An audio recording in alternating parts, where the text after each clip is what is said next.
Hey y'all, this video is to show you how I would typically go about drafting a unit. So to show you designer drawings, this is from a production of This Random World where we had a giant turntable. Um, Here is our, oh, it's gonna be grumpy about it. So this is our ground plan. Oh, let's do this. And there's a front elevation. We can see here that we've got a doorway opening. We're going to draw this wall right here. We've got a doorway opening, and then that extends a little bit into the playing space so that we kind of mask this back corner right there. And then we've also got a couple of front elevations, which are useful, I guess. And the wall that we're drawing is this one right here. These two are mirrors of each other, so I'd probably end up drawing this as a as a reverse and repeat. The designer specified that these are 2 inches deep, and I said I would like to make these 3 inches deep so that I could make these out of 1 by 3 and skinned in MDF because MDF was cheaper where we were. So that's what we're drawing. And I'm going to just mentally take note that this doorway is 3 feet wide by 7 feet tall. And I'm going to move on with my life. Okay, great. So if we bring back the AutoCAD, this is my technical ground plan where I've drawn things out. The designer also originally specified that this wall, the triangular or the pie piece walls would be 6 inches. And I, as the technical director, said, I don't think I want to rely on this small of connection over 14 feet of length to be stable. So we made the walls a little bit thicker. They ended up being 6 inches deep, and they were made out of steel and fairly solid. Okay, so this is the wall that we're going to draw. Now, this is the actual technical ground plan, and I'm not going to draw in this drawing when I'm drawing a unit. I actually draw in another one, and there's a couple reasons for that. One is because I don't want to screw with the technical ground plan, especially if I'm sitting in the chair of like an ATD. I don't want to be responsible for that. So that's thing number one. Thing number two is that once I have the information that I need from this technical ground plan, I'm going to turn it off so that I can't see it anymore. So to do that, I XREF'd this in, and then I placed it on its own layer here, XREF GPNS, and I'm going to lock it first thing right off the bat. And that does mean that it's quite dim and difficult to see, but I will get over it. And then also, I am going to draw it in place. So I'm going to start by starting to create some geometry.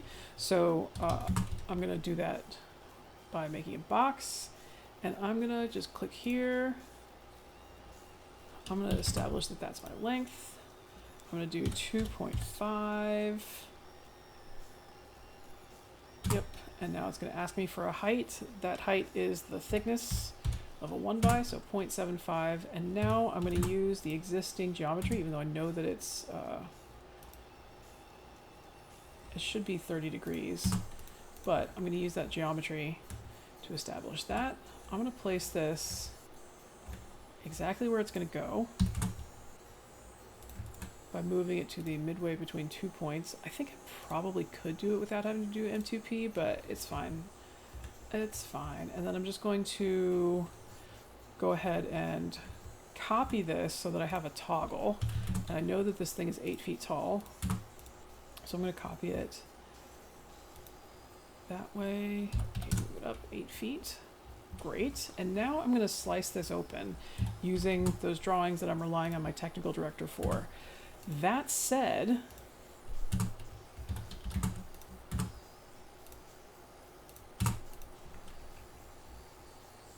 that's giving me a starting point. That is not necessarily the end point. And also, I totally screwed up that slice right there. Slice. There we go. That's better. That's better. I'm just going to do this one more time, one more top view, and just make sure that this is lining up where I think it should. It's a little bit far, so I'm going to adjust that just a touch. I'm going to use Solid Edit Face Move. I have a hotkey for that. And I'm going to click to there. Boom shakalaka. I'm going to do the same thing over here. Solid Edit Face Move. Move to there. And because of the way that Solid Edit Face Move works, I can click to wherever the heck I want to, and it should line up. And I'm going to confirm that by doing a top view. I'm going to do 2-dimension, and because I only see one set of lines, that means we did indeed shorten it to the correct location. I'm going to go back to this one, conceptual, and now I don't need this anymore, so I'm just going to freeze it. Bye. Okay. Next up is to go in and start adding in some structure. So let's do those walls first. I'm going to use this as like my basic piece. I'm going to recall that this was originally intended to be a 7-foot tall doorway. So that sounds like a thing where I'm going to want a guide. So I'm just going to draw a rectangle. My door is 7 feet by 3 feet. It's the other way, isn't it? I'm going to move that. I'm going to drop that into place in this opening because we don't want the actors walking over a threshold if possible. Oops.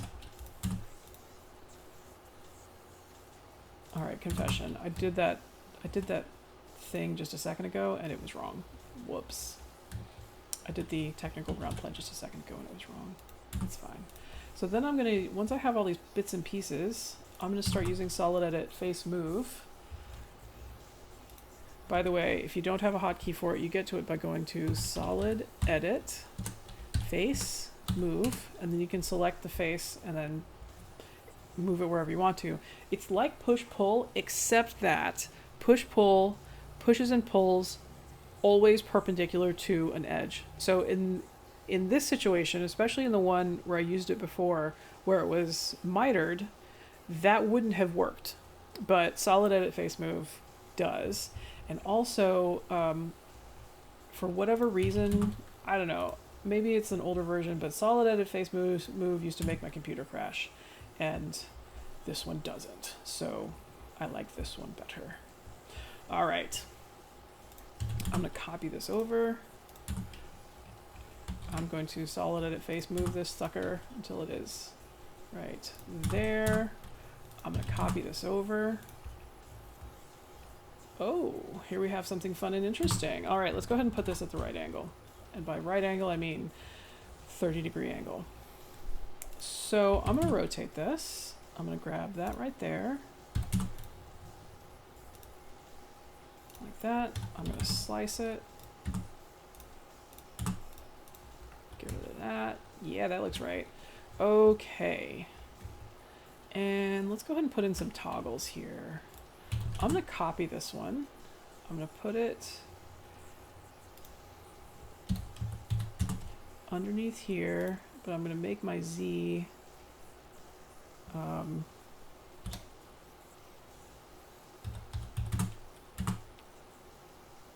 that's not where I wanted it. That's okay. So now that is where I want it. And then I'm going to move it 24 inches. That's in the right place. Heck yeah. Oh, let's go ahead and fix this. Solid Edit. Sometimes, oh, I do not want grid on. Solid Edit, Face Move. Now it's the correct size. We're going to go up 24 inches. Let's do one at 48. And for funsies, let's do one at 60.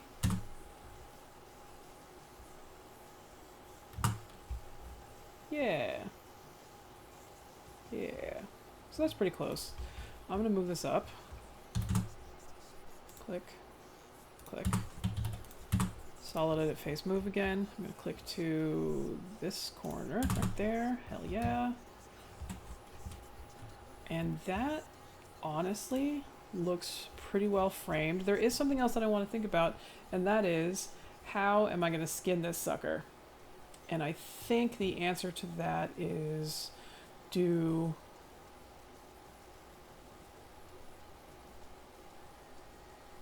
have this part be a sheet, seam right here, sheet over here. Let me get a measurement on that. 1 foot 11 and 13/16. Cool, great. Yeah, so that, oh, that's kind of perfect because I can get a sheet and then, yeah, that's great.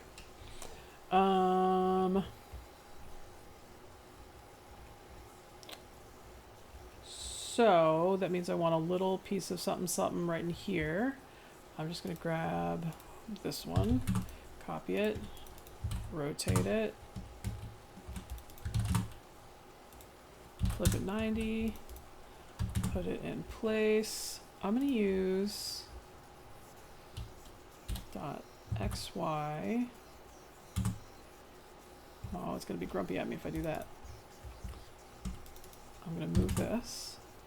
I'm going to say dot Z, and it'll be right there. And if I put in XY, heck yeah. And I will slice this. If I'm not in front elevation, switch to front elevation. Now I can slice this.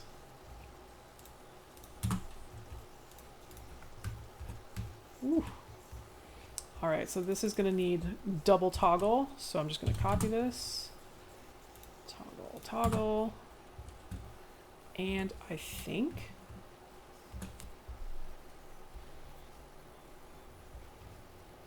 that's probably it, which is lovely. All right, so let's put a skin on it. I'm gonna do box. So we've got 48.96 and 0.25. I'm going to drop this in place, starting the bottom corner. Oh, I grabbed by the wrong corner.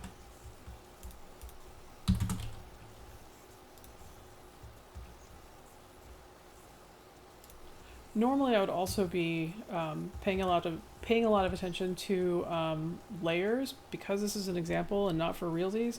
I'm not really paying attention to layers, but I will show you what I usually do with them before I'm done. All right, let me slice that. We are in the correct orientation here. I'm gonna extend that to, oh no, I'm not. No, I'm not. I'm not gonna do that. Yeah.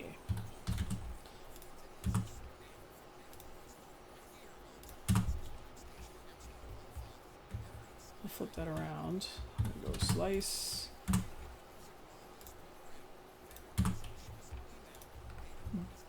All right, now the doorway's open. So something that was particular and specific to this particular unit that we wanted to be mindful of and careful of so that we could hide later is that this flat is butting up against another flat. And the designer wanted the whole thing to look as seamless as possible. He actually was like, can we make it seamless? And I was like, no, dude, no, we can't. But, I mean, we could. It would take a lot more money than we had, because we would have to cover everything in fabric. Yeah, it would have sucked. It would have been terrible. But this wall, the wall that lives, actually, let me just turn this ground plan back on. Unfreeze. So actually both of these walls, this corner in here wants to look seamless. So both of these walls, we need to figure out how to cover that seam. And the way that we ended up doing it was holding this back by 1/4 of an inch and then having a little notch taken out of our skin, so that when we went to install it, we just had to kind of pop both sides around this thing. It would have been slick if the carpenters hadn't missed the note about leaving an overhang and didn't leave an overhang. It sucked. It was fine. It really was truly very fine. Okay, so moving along. This needs a skin. Actually, I'm going to control my Z back, and I bet you I can just take this. Yeah, I can. I'm going to turn off that thing again. Select face. Extend. So we can this would be like one of those questions that's up to your TD. I think we just leave that square because it's going to get dinged up anyway. And if the audience is paying that close of attention, then, well, the show's already too boring. But, you know, not my choice. Up to you. Up to your designer. And there's that. All right, so the last thing that I would typically do is turn this into 2 different blocks. Oh, wait a second. That's not a separate piece. Great. I would turn this into 2 blocks, one for the skin and one for the frame. So let me do the skin first. I'm going to go ahead and make some layers for that as well. I'm going to do dash. That's going to make it sword at the very top. I'm going to do, this is wall eye, and this is the skin. I'm going to duplicate that again. Wall eye, frame.